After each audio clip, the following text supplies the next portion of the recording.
How you doing today, Cap? Yeah, I'm good, bruv. I'm good, thank you. How are you? Doing all right. Doing all right. I like your coat. Where'd you get that? This? What, a jacket? Yeah. What is that? Is that a poncho? No, it's the hoodie. Is it I from a forget what it's Outlaw called. Pass? I've got no idea. I can't remember now. I've got all of them. They're just the hoodies, you know what I mean? I think it's the Riverstone fucking something or something. No, is it Riverstone? I don't know. You started playing in beta, right? Yeah. Yeah. How'd you like it? The beta, it was good. It was, I mean, it's a new game, innit? You know what I mean? It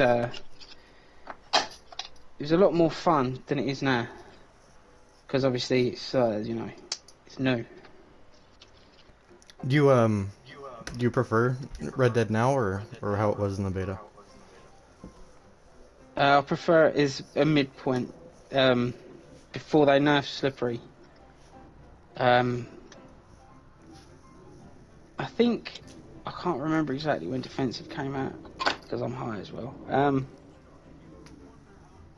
But I'm pretty sure there was a sweet spot after the beta when like Slippery was perfect. When you couldn't get, you couldn't get paint, even if they painted you before you activated Slippery, it would still have the effect of, you know what I mean? Whereas now, if they paint you before you activate Slippery, that bullet was going to fucking hit you. So there was a sweet spot after the beta and just before they nerfed Slip. So why did you start free aiming? Well, I free aimed on GTA 5. I was big into free aiming on GTA 5. And when I came to Red Dead, I wasn't playing it with anyone. There wasn't a lot of people that came over. So I was on my own. And when I got used to the game and I felt comfortable, I was free aiming. Do you think you'll ever like stop free aiming? No, Like not no. just Red Dead, but like other games?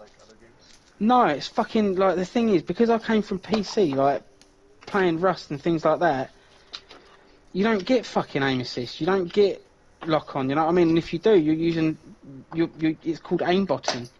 So I don't understand fucking why it's become a stigma to be a free aimer on console. You know what I mean? In Yeah. my eyes, that's how the game's meant to be fucking played. What's your favorite gun in free aim? Single action. Single action, just the Colt. Yeah. Colt. Yeah. I mean, Caliban. it's a shame Couldn't it's think of not the name. more accurate and effective, and it doesn't have the range that the Navy does. The Navy is the best gun, best revolver, objectively. My favourite still, though, Colt single action, Cattleman. Is that the same as back when you were in auto aim? No, fuck no. No. Silly. When I was auto aiming, it was the semi-auto. Was it what one? I can't remember what came out first, semi-autos or the other ones. But whatever one, I can't remember if it was the Luger ones or the semi-autos. I can't remember now. But whatever one of those was first was my favourite. Would you you said you're high right now too, yeah? So you're a big stoner, yeah? Yeah. Oh yeah. Would you consider yourself a hippie? No. God, no. Fucking. I mean, don't get me wrong. I don't hate hippies or nothing like that. But I'm not a forgive and forget kind of guy. You know what I mean? I'm not. Yeah. I'm way too angry to be a fucking hippie. This the thing about today's society. Like, you can be labelled as like an aggressive person when you're not an aggressive person. You're just a guy. You're just a dude. And just because you don't tolerate certain things, you don't allow people to speak to you in a certain way. You don't. You know what I mean? Oh yeah, like just You're being, considered. You're considered an aggressive person. It's like no. Just because I treat people with respect, and if they don't return that, I call them a cunt and tell them to fuck off and don't have anything to do with them. That's me. That's considered aggressive. Well, no, if you upset me and I punch you in the face, that would be aggressive. Just telling you to fuck off, that's not, you know what I mean? The only person that I lost my temper with, ever, was me and Shepard were in a party with Iggy. And I lost my temper with Iggy. And I had to tell him, like, to explain to him, like, to shut the fuck up. And he did. He was, apologised and shit. And that's the only time I've ever lost my temper. like on this game. Obviously, I lose it fucking all the time when I'm at work and shit. But you know what I mean? Yeah. But that had nothing to do with the game. That was just because he wouldn't shut the fuck up. Hey cat, hey cat, hey cat, hey cat, hey cat, hey shepherd, hey shepherd, hey shepherd, hey shepherd, hey cat, hey cat. And we were fighting like 4 people. I was like, Iggy, shut the fuck up. That's the only time I've ever got like genuinely angry. So you've been playing Baldur's Gate a lot lately. Yeah, that Battlecat, a couple of other things as well. Is that the genre you're in? Is like fantasy kind of? And I mean, I always like Dungeons and Dragons. The first time I played Dungeons and Dragons was fucking like 2002, 2003, something like that. And like I've seen it played, and I always thought, because like in my mind, I don't know if you're the same, but there are tiers of nerdiness, yeah. Do you know what I mean? Yeah. Like you can know all the characters in a Star Wars thing, but you don't know all the backgrounds. Yeah. Exactly. You know what I mean? Like, don't get me wrong, I nerd out over, I nerd out over shit because you've heard me talk about shit. But with gaming in general, I always had like tabletop games and things like that on a completely other fucking tier of nerdy shit to what I was interested in. Like, I like Star Wars, I like Star Trek, you know. But Dungeons and Dragons is shit, and I've always like I read The Hobbit when I was a kid, and Lord of the Rings. I read the whole trilogy, the whole Hobbit. You know what I mean? I read them when I was a kid, so I loved that fantasy world. But Dungeons and Dragons was on like another. Do you know what I mean? Because it was like the way I always looked at it is like, oh, I've got my +1 mace, and I'm a level 42 mage elf. Do you know what I mean? Yeah. Do you get what I'm saying? I put them on the same level. I did put them on the same level of nerdiness as I put freeze laggers and God mode players on in Red Dead now. You know what I mean? It's the same tier of nerdiness. And then I got invited to play with some people, and I was like, huh, it's actually kind of cool, because if you've got an imagination, it's, you know what I mean, it all plays out in your head, which is kind of cool, especially when you're in a situation like we were in that, you know, 2003 was, you know, surrounded by shit, and it was just a way to sort of escape the mundane bollocks of everyday life. And that's where I started liking that sort of stuff. Played it for a few more years, didn't touch it, and then I played Baldur's Gate 2, I think, on an old Xbox. And I loved that, and then see this one come out, and I was like, fuck yeah. So I mean, since 2003, I kind of, you know, liked the genre, but like I say before, I thought they were on a whole nother tier of fucking nerdy shit, you know what I mean? Like, so I'm good, you know. But no, it's kind of good. I recommend it. I've recommended it. I've recommended it to all of you lot. Have you played the Elder Scrolls? Yeah. Oh yeah. How would you compare them? Bethesda games are dog shit, you know what I mean? They've always been dog shit. But the thing is, with Bethesda games, they took on the titles like Fallout and things like that. So a lot of people got nostalgia, and they look at games through rose. Like me and Tubes are talking about this, rose-tinted glasses, right? Because of the experiences you have in your formative years of gaming, you end up looking at these games through rose-tinted fucking glasses, and I'm guilty of it too with Bethesda games, with like the Elder Scrolls Online, Skyrim and stuff like that. Skyrim was a good game. It was a good game. But Fallout 4 was a fucking travesty of what it should have been. If you look at the earlier Fallout games and stuff, and the earlier Elder Scrolls games and stuff like that, and look at how they've watered it down, and instead of having actual choices, you have the illusion of choice. That's why I like Baldur's Gate, because it brings it back to, it's not the illusion of choice. You can actually be a complete evil cunt all the way through that fucking game, or you can be a righteous guy, or you can kind of middle of the road it, you know what I mean? Yeah. But there's multiple ways of doing everything. It's not just like the illusion of choice, which is, you know, it's just fucking prevalent, you know, in modern games. Yeah. What do you think of the direction of just gaming now? Well, it's fucking games as a service bullshit. It's like gambling, yeah? You remember we were talking the other day about gambling, and about how, like, mobile games, if they sell 1 million copies of a mobile game, that's not what's earning them the money. What's earning them the money is the microtransaction, the whales that are within that, the 10% of people who will do the microtransactions and shit like that. It's the same with this games as a service. Because as soon as you have stuff, like Fallout 76 is a fucking fantastic example. When that game was released, they swore up and down, games as a service, it'll always be free, there won't be any pay to win. And then they introduced like repair kits and wilderness camp that you can set up and repair shit at, you know what I mean? And all of these things that you pay to get that make it easier to PvP and, you know, do that sort of stuff. And it's a con. It's a fucking con. The way games are going, unless they follow the model of like companies like Letharian, Baldur's Gate 3 and a couple of other games that have come out recently that are pushing back on it, it's going to go in the way that you pay fucking 120 quid for a game, and then you're paying £100 every fucking 6 months for the battle passes. And look at fucking Call of Duty, Modern Warfare 3. That's what, like 90 fucking quid, and then every fucking couple of months you're buying a battle pass for another 20 quid. Oh, hang about. I'm not getting anything out of this game. It's just a black hole for money. It used to be you play the game to fucking have a giggle and that and like enjoy it with your friends, and that's why I started my fucking YouTube channel, to start having a catalogue of all the good moments and stuff we had, the stupid shit that we did. But it ends up, it becomes a black fucking hole for the time of your life, you know what I mean? And then you pay money to avoid doing it. You know? Yeah. That's the way that fucking games are headed, in my opinion. Yeah, like the only reason I stayed around on Red Dead as long as I did was because of you lot. So, I mean, that's what I keep saying about fucking downloading different games, because like you are all cool people, and I'd rather fucking if the only reason I'm playing a game is because of the cool people, I'd rather try and migrate those cool people to other games to play other stuff. You know what I mean? Than fucking get stuck in a loop of playing a shitty game just because I enjoy the people I play it with. Is gaming your favorite like form of media? Yeah, for sure. I mean, I like sitting down. Music probably is my favourite form of media, but I do like gaming. Like I listen to music. I'm listening to music right now. Do you know what I mean? Yeah. So you do that more often. What kind of music do you listen to?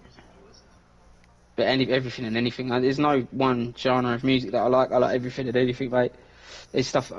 You know what I mean? If you go through my fucking Spotify playlist, there's everything from Tupac all the way up to fucking, you know, fucking Mozart, Bach, and classical music and everything in between. There's jazz in there, there's, you know, beat tapes in there, heavy metal, you know what I mean? I've got some of Shepherd's songs in there.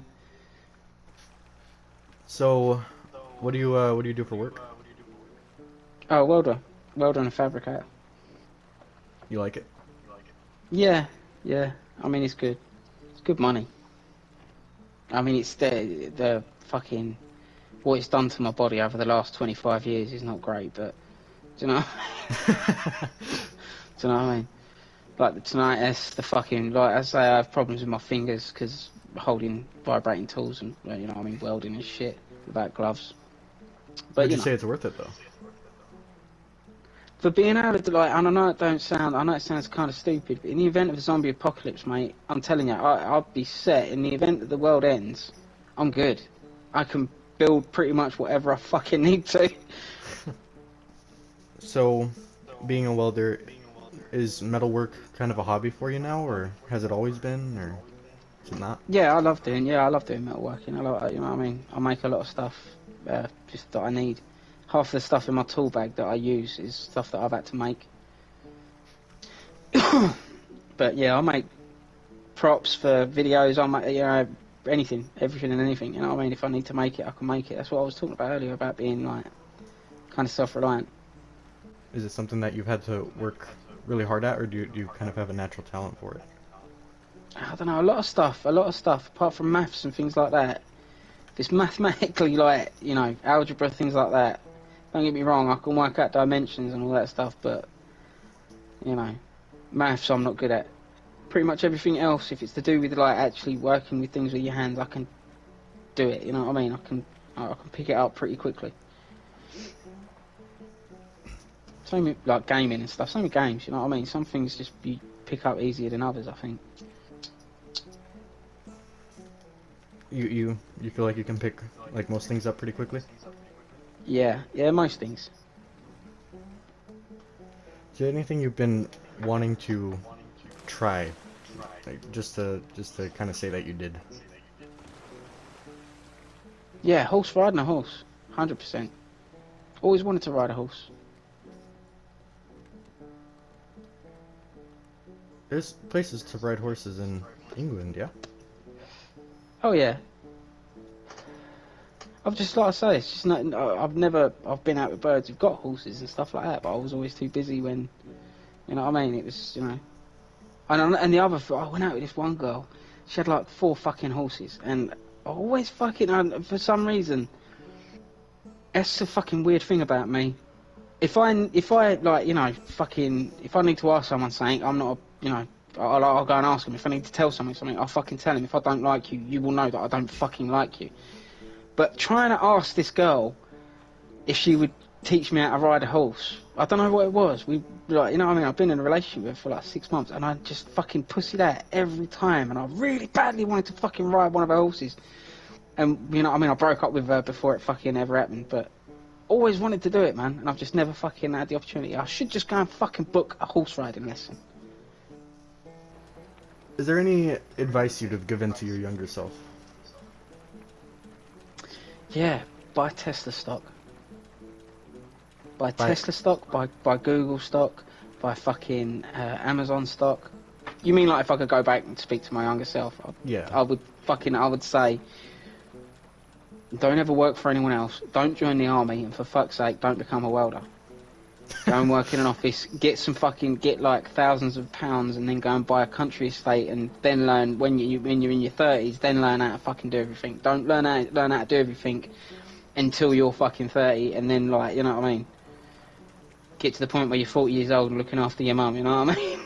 Yeah. Also, learn how to break the rules. Learn how to break the rules. Because every time you're put into a situation in life or whatever, there's always rules how to handle it. There's certain rules you can break, there's certain rules you can't break, there's certain rules that you can bend. So it would be like learn how to fucking manipulate the rules to your favour, because it was, you know what I mean, it took me a long time to learn that, mate. You know what I mean, I was fucking mid-20s before I fucking realised. You don't have to fucking listen to what they're telling you, you know what I mean? You can fucking make your own mind up and work things to your fucking advantage. Is that something that you do now? Well, in a business sense and in an IRL sense, yes. To be honest with you, you lot see the more real side of me than anyone else does in real life that I deal with in my business dealings. That I deal with at work and all the rest of it, you know what I mean? Yeah. Because it's always, you know, like you've got a, I don't know, the way I've always fucking felt about that, you can be yourself. You have to keep your cards close to your chest when you're around real people. But like the thing is with you lot, no one, like, with people in real life, you have to be careful because everyone wants something out of you, Coco, you know what I mean? They're always after something. They always want something out of you, whether it's whether it can be as simple as making you look like a fucking idiot, or it can be fleecing you for your entire life savings. Everyone wants fucking something. So you've got to be careful. But with you, like I say, with you lot, I don't feel that way. So it's a lot easier to just be. You know what I mean? Yeah. Yeah. I've got loads of people, I've got loads of people that fucking talk to me, call me, text me, you know what I mean? Since we've been doing this interview, my phone's been on silent. I've got 7 text messages. God damn, you're popular, man. No, it's not even that. Like, half of them are from fucking people that I'm doing little bits and bobs for. Half of them are from, like, my family. But you get fucking to the point where you have to draw the line of acquaintance and who you want to call friend. You know? And if you are in the position, like you and Chips, like we were talking about, you pick and choose. You don't have to be, if you've got 100 friends, it doesn't mean you've got 100 people who would do whatever the fuck, you know what I mean? Yeah. That would do anything for you. That means that you've got 100 people that know your fucking name. You know, well done, you know what I mean? Yeah. That doesn't mean they're of quality. It's always, always, always quality over quantity. Every time, do you know what I mean? Always choose quality over quantity, every time. Because the quality of people can carry you through some of the most tragic shit that will happen in your life. And if you're having something really terrible that's happening to you, and 100 people know about it, and 4 of them reach out and say, you know, oh, dude, do you know what I mean? Do you need anything like that? Then that goes to show you. But if you've got a circle of friends that's 20 deep, and something terrible happens, and every single fucking one of them turns around and sends you a message just to say like, how you doing? You know what I mean? You know, it's a big fucking difference. There's plenty of potential for people to fuck you over, you know what I mean? Chips knows enough about me to fuck me over, you know enough about me to fuck me over, you know what I mean? But I don't think you fucking would, you know what I mean? Yeah. You just got to be careful about who you fucking share information with and who you actually not trust, because you can trust everyone up to a point, you know what I mean? It's just until they lose it, you know? Exactly. That's what I mean. And unfortunately, trust is, you know, much like respect, has to be fucking earned. Well, is there any advice that you'd give to just, like, you've given advice to yourself, we did that earlier, but is there any advice you'd give to anybody else, like a stranger? Learn how to say no. Learn how to say no. You know what I mean? Yeah. And learn how to prioritise what you're doing in your life. Your time is your most valuable commodity because it's finite. You know what I mean? It's finite. You only get a certain amount of it. Which is just going back to what we talked about games as a service earlier. That's why they're so successful, because people are willing to pay to save their time, because time is your most valuable resource. You only get a little, you know what I mean? Cosmically speaking, you don't even get a fucking gnat's fart of time on this planet doing what we're doing now. So you learn how to fucking say no and learn how to fucking prioritise your time.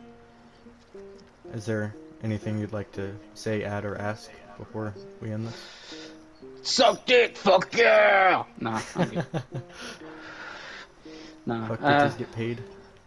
Yeah, fuck bitches get paid, don't fall off boats. Oh, thank you for that advice. I almost didn't need it. But yeah, no, fucking learn how to fucking prioritise your time, learn how to say no, and learn how to spot a fucking cunt, and don't be one. Yeah, that's valuable advice right there. Valuable advice right there.